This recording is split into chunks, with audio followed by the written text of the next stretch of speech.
സ്വന്തം കാര്യം നടക്കാൻ എന്തും ചെയ്യാൻ മടിയില്ലാത്ത ഒരു ഡോക്ടറും മറ്റുള്ളവരെ രക്ഷിക്കാൻ സ്വന്തം ജീവൻ കൊടുത്തു നിൽക്കുന്ന ഒരു ഫയർ ഫൈറ്ററും വല്ലാത്തൊരു കോമ്പിനേഷൻ തന്നെ. ഈ ഡോക്ടറിന് അവളുടെ ലൈസൻസ് തന്നെ നഷ്ടപ്പെടാനുള്ള ഒരു സാധ്യതയുള്ള സാഹചര്യം വരുന്നു.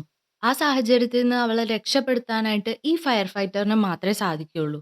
അപ്പൊ നമുക്ക് നോക്കാം എങ്ങനെയാണ് കഥ മുന്നോട്ട് പോകുന്നതെന്ന്. മിസു ഒരു പേഷ്യന്റിനെ നോക്കിക്കൊണ്ടിരിക്കുകയായിരുന്നു. ആ പേഷ്യന്റ് മേല് അടിച്ചതുപോലെയുള്ള പാടുകളുണ്ടായിരുന്നു. ആ സ്ത്രീയുടെ ഭർത്താവായിരുന്നു അവരെ ഹോസ്പിറ്റലിലേക്ക് കൊണ്ടുവന്നിട്ടുണ്ടായിരുന്നത്. അയാളെ കാണുമ്പോഴും ഒരു പ്രശ്നക്കാരന്റെ ലുക്ക് അവൾക്ക് തോന്നുന്നുണ്ട്. ഇതൊക്കെ കൂടി കൂട്ടി വായിക്കുമ്പോൾ ഡൊമസ്റ്റിക് വയലൻസ് ആവുംന്ന് അവൾ അങ്ങ് ഉറപ്പിച്ചു. അപ്പോ അതിനനുസരിച്ചുള്ള മരുന്നുകളൊക്കെ കൊടുത്ത് പേഷ്യന്റിനെ കൊണ്ടുപോയിക്കോളാൻ ഹസ്ബൻഡിനോട് പറയുമ്പോൾ അയാൾ പറയുന്നുണ്ട് അവൾക്ക് ഇടയ്ക്കിടയ്ക്ക് ഇങ്ങനെ എന്തോ പോലെ വരുന്നുണ്ട്, വേറെ ഡോക്ടേഴ്സിനെ കാണിക്കണോ, എന്തെങ്കിലും വേറെ ഇഷ്യൂ ഉണ്ടോന്നൊന്ന് ചെക്ക് ചെയ്യുമെന്ന് പറയുമ്പോൾ എന്തോ ഒരു ഷോക്കിന്റെ പേരിൽ മാത്രം ഉണ്ടായിട്ടുള്ളതാണ്, ഞാൻ പറയണ അങ്ങോട്ട് കേട്ടാൽ മതി, നിങ്ങൾ പേഷ്യന്റിനെ കൊണ്ടുപോകാനാണ് പറയുന്നത്. മിസ്സും അവളുടെ ഒരു ഫ്രണ്ടും കൂടിയിട്ടായിരുന്നു ഈ പേഷ്യന്റിനെ നോക്കിയത്.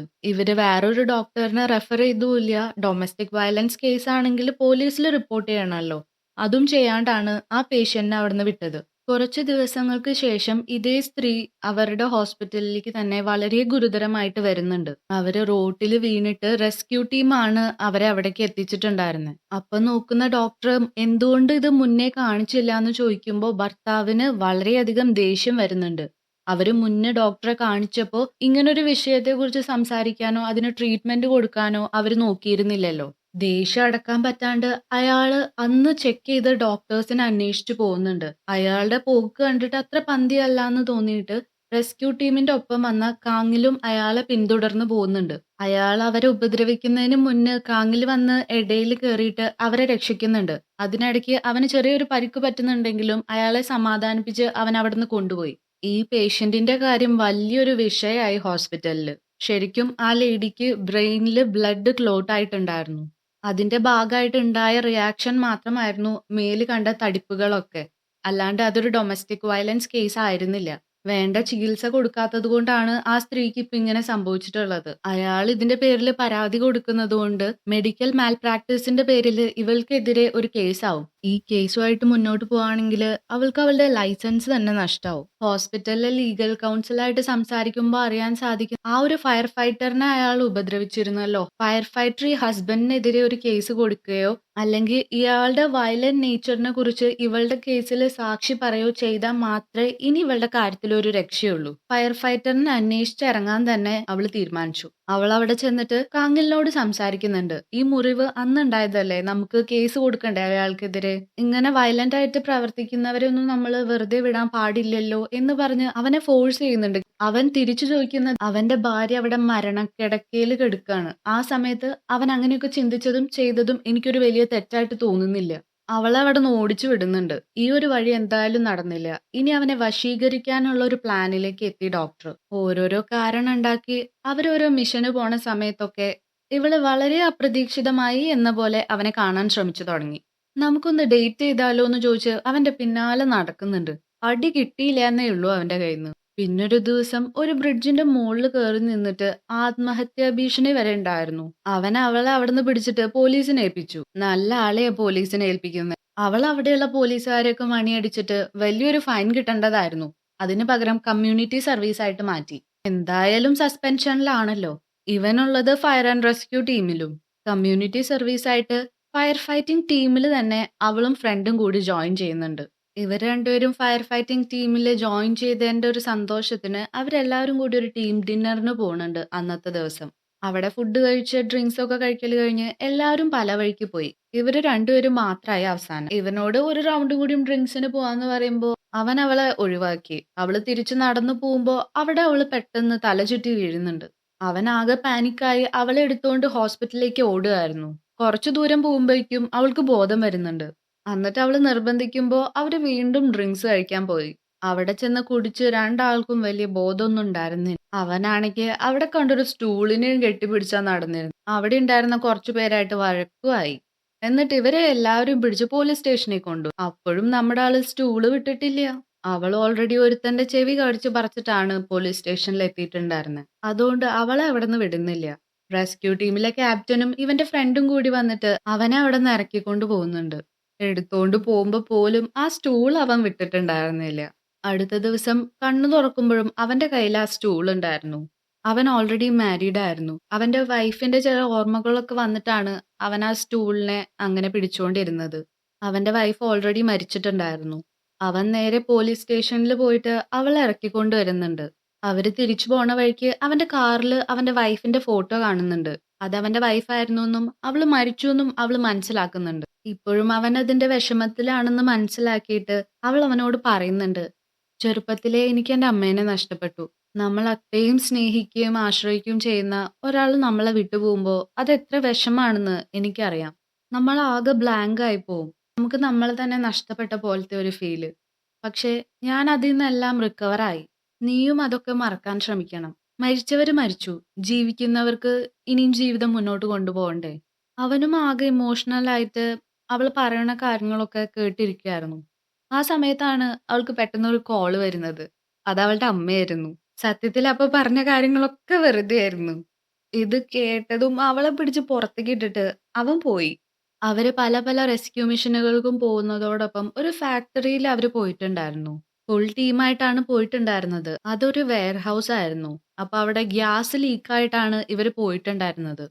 ആ ലീക്ക് മാറ്റുന്നതിന്റെ ഇടയ്ക്ക് അവന്റെ ഫ്രണ്ടിന് അപകടം പറ്റുന്നുണ്ട്. എത്രയും പെട്ടെന്ന് മിസ് വന്ന് അവന് ഫസ്റ്റ് എയ്ഡ് കൊടുത്ത് അവനെ ഒരുവിധം ഓക്കെ ആക്കുന്നുണ്ട്. ആ സമയം കൊണ്ട് ക്യാപ്റ്റനും കങ്ങിലും കൂടിയിട്ട് അവിടെ ഉണ്ടായിരുന്ന ലീക്കൊക്കെ മാറ്റി. എത്രയും പെട്ടെന്ന് എല്ലാവരും കൂടിയിട്ട് ഫ്രണ്ടിനെ എടുത്ത് ഹോസ്പിറ്റലിലേക്ക് കൊണ്ടുപോയി.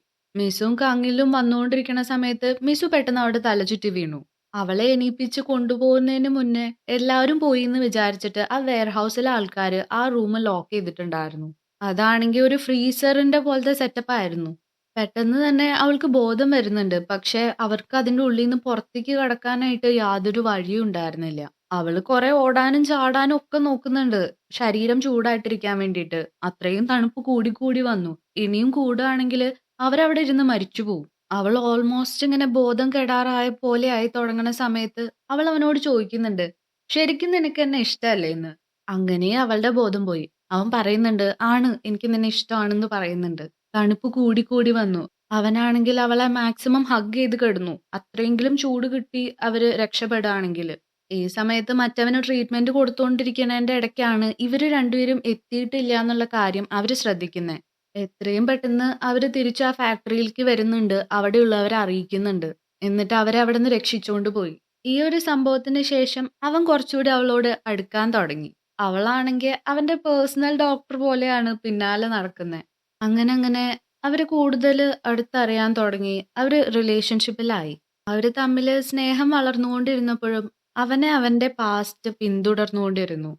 അവന്റെ വൈഫ് മരിച്ച രാത്രി അവനൊരു അപകട സ്ഥലത്ത് കുടുങ്ങിക്കിടക്കുകയായിരുന്നു. അവന്റെ കൺമുന്നില് ഒരാൾ അവനോട് ജീവന് വേണ്ടി അപേക്ഷിക്കുമ്പോ അവന് അവന്റെ ഭാര്യയുടെ അടുത്തേക്ക് പോവാൻ തോന്നിയില്ല. അവൻ ആ ജീവൻ രക്ഷിക്കാനാണ് നിന്നത്. അവന് സമയത്തിന് എത്താൻ സാധിക്കാഞ്ഞതിനാലാവാം അവന്റെ ഭാര്യ മരിച്ചുപോയതെന്നുള്ള ഒരു കുറ്റബോധം അവനുണ്ടായിരുന്നു. പ്രസന്റിലേക്ക് വരുമ്പോ അന്ന് ഗുരുതരമായിട്ട് കിടന്നിരുന്ന ആ പേഷ്യന്റ് ബ്രെയിൻ ഡെഡ് ആയിട്ടുണ്ടായിരുന്നു. ഇനി കേസ് കുറച്ചും കൂടി സ്ട്രോങ് ആവും. അവൻ ഹെൽപ്പ് ചെയ്യല്ലാണ്ട് വേറൊരു വഴിയും അവളുടെ മുന്നിലുണ്ടായിരുന്നില്ല. അവനോട് ഇക്കാര്യങ്ങളൊക്കെ പറയുമ്പോ അവൻ പറയുന്നത്, "നീ അയാളെ കണ്ട് ഇതിനെല്ലാം മാപ്പ് പറയണം." അവൾ അവളുടെ തെറ്റുകൾ അഡ്മിറ്റ് ചെയ്യാണെങ്കില് എന്നേക്കുമായിട്ട് അവൾക്ക് അവളുടെ ഡോക്ടർ ജോലി നഷ്ടപ്പെടും. അവളതിന് തയ്യാറല്ലാന്ന് മനസ്സിലായപ്പോ അവൻ പറയുന്നത്, "അങ്ങനെ ഒരാളെ എനിക്ക് എന്റെ ജീവിതത്തിൽ ഇനി ആവശ്യമില്ലാന്നാണ്." ആ പേഷ്യന്റ് ഉണ്ടായിരുന്നത് വെന്റിലേറ്ററിലായിരുന്നു. അത് മാറ്റിയ അപ്പൊ തന്നെ ആ പേഷ്യന്റ് മരിക്കും. മിസ്സു അടുത്ത ദിവസം ഹോസ്പിറ്റലിലേക്ക് ചെല്ലുന്നുണ്ട്. അവിടെ ആ പേഷ്യന്റ് ഉണ്ടായിരുന്ന റൂം ലോക്ക് ചെയ്തേക്കായിരുന്നു. ഹോസ്പിറ്റൽ സ്റ്റാഫ് എല്ലാരും പറഞ്ഞിട്ടും അയാൾ ആ റൂം തുറക്കാൻ തയ്യാറായിരുന്നില്ല. മിസ്സു ആ റൂമിന്റെ ഡോറ് തല്ലിപ്പൊളിച്ച് ഉള്ളിൽ കയറുമ്പോ അയാള് തൂങ്ങിയിട്ടുണ്ടായിരുന്നു. അവള് മാക്സിമം ട്രൈ ചെയ്ത് അയാളെ രക്ഷിച്ചു. പിന്നീട് ഒരു ദിവസം ആളെ കണ്ടിട്ട് ക്ഷമ ചോദിക്കുന്നുണ്ട് അവൾക്ക് പറ്റിയ തെറ്റിന്. ഭാര്യേനെ ഒരുപാട് സ്നേഹിച്ചിരുന്ന ഒരു ഭർത്താവായിരുന്നു അയാള്. അയാൾക്ക് ഒരിക്കലും അവളോട് ക്ഷമിക്കാൻ സാധിക്കില്ലായിരുന്നു. താൻ ചെയ്ത തെറ്റ് മനസ്സിലാക്കിയിട്ട് ഒരുപാട് കുറ്റബോധം ഉണ്ടായിരുന്നു അവൾക്കും. അവള് ജോലി റിസൈൻ ചെയ്തു. ഒരു ദിവസം ഒരു ബിൽഡിംഗ് ഇടിഞ്ഞു പൊളിഞ്ഞു വീണിട്ട് വലിയൊരു അപകടം ഉണ്ടായി. അവിടേക്ക് റെസ്ക്യൂ ടീം എത്തിയിട്ടുണ്ടായിരുന്നു. അവിടെ ഉണ്ടായിരുന്ന എല്ലാവരെയും ഒഴിപ്പിച്ച് അവസാനം ഒരാൾ മാത്രമായി. അണ്ടർഗ്രൗണ്ടിലുള്ള ഒരു സ്ലാബിന്റെ താഴെയായിരുന്നു അയാളുടെ പകുതി ശരീരം. ആ സ്ലാബ് ഉയർത്തുവാണെങ്കില് മോളിലെ മേൽക്കൂര താഴേക്ക് വീണ് മരണം എന്തായാലും ഉറപ്പാണ്. എങ്ങാനും മേൽക്കൂര വീഴുകയാണെങ്കിൽ അയാളെ രക്ഷിക്കാനുള്ള പോലെ ഒരു ചെറിയ സെറ്റപ്പ് ചെയ്തു വെച്ചിട്ടാണ് എല്ലാവരും പുറത്തേക്ക് ഇറങ്ങുന്നത്. പക്ഷെ കാങ്ങിലിന് അയാൾ അവിടെ ഇട്ടിട്ട് പോകാൻ തോന്നിയില്ല. അവൻ ആ സ്ലാബ് ഉയർത്തി അയാളെ രക്ഷിക്കാൻ തന്നെ തീരുമാനിച്ചു. ബാക്കി എല്ലാവരെയും പുറത്തേക്ക് അയച്ചു. ഹൈ റിസ്ക് ഉള്ള ഒരു കാര്യമായിരുന്നു. അവനൊരു എക്യുപ്മെന്റ് വെച്ചിട്ട് ആ സ്ലാബ് പൊക്കി അയാളെ പുറത്തേക്ക് എടുത്തു. ആ സമയത്ത് തന്നെ ആ മേൽക്കൂര വീണ് അവര് രണ്ടുപേരും അതിനടിയിൽ പെട്ടു. ആ ഒരു വലിയ ഏരിയയില് അവരെവിടെ പെട്ട് കിടക്കണേന്ന് പോലും കണ്ടുപിടിക്കാനായിട്ട് ക്യാപ്റ്റനും ടീമിനും സാധിക്കുന്നുണ്ടായിരുന്നില്ല. അങ്ങനെ ഒരുപാട് സമയം നോക്കിയിട്ട് അവരെ കണ്ടുപിടിക്കുന്നുണ്ട്. അടിയിൽ കുടുങ്ങി കിടന്നിരുന്ന അയാള് രക്ഷപ്പെട്ടിട്ടുണ്ടായിരുന്നു. അവനും ജീവനുണ്ടായിരുന്നു. അവരവനെ ഹോസ്പിറ്റലിലേക്ക് കൊണ്ടുപോയിക്കൊണ്ടിരിക്കുകയായിരുന്നു. ചുറ്റുമുള്ള ഫ്രണ്ട്സൊക്കെ കരഞ്ഞുകൊണ്ടിരിക്കുകയാണ്. ഇവൻ ഇനി രക്ഷപ്പെടുമെന്ന് അറിയില്ലല്ലോ എന്നോർത്തിട്ട്. അപ്പോഴാണ് ഒരാള് ഒന്നും നടക്കാത്ത പോലെ ഉറക്കത്തീന്ന് എണീക്കണ പോലെ എണീറ്റിരിക്കും. അവൻ എണീക്കണ കണ്ടിട്ടാണ് അവരൊക്കെ പേടിച്ചത്. അവരാ സമയത്ത് ഒരു ട്രാഫിക്കിന്റെ ഉള്ളിൽ പെട്ട് കിടക്കായിരുന്നു. അവൻ കൂളായിട്ട് കുറച്ച് വെള്ളം കുടിച്ച് അവിടെ നിന്ന് ഇറങ്ങി അവളെ അന്വേഷിച്ച് അവളുടെ ഹോസ്പിറ്റലിലേക്ക് പോയി. അവൻ അറിയില്ലല്ലോ അവള് റിസൈൻ ചെയ്ത കാര്യം. മരണം മുന്നിൽ കണ്ടപ്പോഴാണെന്ന് തോന്നുന്നു അവന് ബോധോദയം ഉണ്ടായത്. പലപ്പോഴും അവള് തല ചുറ്റി വീഴാറുണ്ടായിരുന്നല്ലോ. അത് അവളുടെ തലയിൽ ഒരു ചെറിയ ട്യൂമർ ഉണ്ടായിരുന്നു. അതത്ര സീരിയസ് ആയിരുന്നില്ല. അത് റിമൂവ് ചെയ്താൽ മാത്രം മതിയായിരുന്നു. അതിനു വേണ്ടിയിട്ടുള്ള സർജറിക്ക് പോയിക്കൊണ്ടിരിക്കുമ്പോഴാണ് റേഡിയോയില് അവൾ ഈ ന്യൂസ് കേൾക്കുന്നത്. അവനെ അന്വേഷിച്ച് അവളും ഹോസ്പിറ്റലിലേക്ക് ഓടി വരായിരുന്നു. അങ്ങനെ അവര് രണ്ടുപേരും റോഡിൽ വെച്ച് കണ്ടുമുട്ടി തിരിച്ച് വീണ്ടും ഒന്നിച്ചു. ഒരാളെ സ്നേഹിക്കുക എന്ന് പറഞ്ഞാല് അവര് ചെയ്യുന്ന എന്ത് തോന്നിയവാസത്തിനും കൂട്ടുനിൽക്കുക എന്നല്ല. മറിച്ച് തെറ്റ് ചെയ്യുമ്പോൾ അത് ചൂണ്ടിക്കാണിക്കാനും ശരികളുടെ കൂടെ നിൽക്കാനും സാധിക്കുന്നതല്ലേ യഥാർത്ഥ പ്രണയം. കാങ്ങില് മിസു ചെയ്ത തെറ്റ് മറയ്ക്കാൻ കൂട്ടുനിന്നിരുന്നെങ്കിൽ അവൾ ഒരിക്കലും അവളുടെ തെറ്റ് മനസ്സിലാക്കില്ലായിരുന്നു. അത് തിരിച്ചറിഞ്ഞ് റിഗ്രറ്റ് ചെയ്യുന്നവരെ ഫോർഗീവ് ചെയ്യുക എന്നതും ഇമ്പോർട്ടൻ്റ് ആണ്. അത്തരത്തിലുള്ള സ്നേഹം എല്ലാവർക്കും ലഭിക്കട്ടെ. ഇതുപോലുള്ള മൂവീസ് നിങ്ങൾക്ക് കാണാൻ ഇഷ്ടമാണെങ്കിൽ ചാനൽ സബ്സ്ക്രൈബ് ചെയ്യുന്ന കാര്യം ഒന്ന് പരിഗണിക്കാവുന്നതാണ്. അപ്പം അത്രേ ഉള്ളൂ. പിന്നെ കാണാം.